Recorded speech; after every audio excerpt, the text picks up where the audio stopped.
আজকে আমরা দেখবো তরমুজ কে আগে ফাটাতে পারি। রুল খুব সিম্পল, রুল হচ্ছে আমি এইভাবে মারবো আর অর্পণ ধরে থাকবে, দেখবো আজকে আমি কটা পাঁচ মেরে এই তরমুজটা ফাটাতে পারি। 1 2 3 লেটস গো।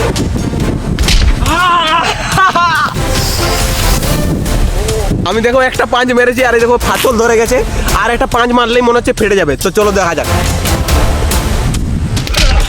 ইয়েস, দুটা পাঁচ মেরে আমি ফাটিয়ে দিয়েছি, দেখে দাও ফেটে গেছে। সেকেন্ড পাঁচ মেরে ফাটিয়ে দিয়েছি, কিন্তু আমি চাই যে আর এটা ভালো করে ফাটুক। তো চলো দেখা যাক, আর একটা পাঁচ মারবো আমি।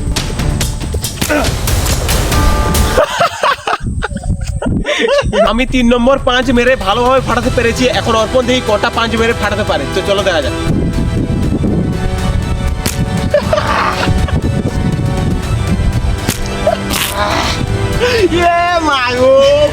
অর্পণ দুটো পাঁচ মেরে এতটা এরকম ফাটিয়ে দিয়েছে। ফিনিশ। কেউ আজকে জিতেনি, কারণ আমিও 3টা পাঁচ মেরে এইভাবে ভালোভাবে ফাটিয়ে দিয়েছি, আর অর্পণও 3টা পাঁচ মেরে ভালোভাবে ফাটিয়েছে। তো তোমরা এরকম ভিডিও দেখতে চাইলে অবশ্যই সাবস্ক্রাইব করো।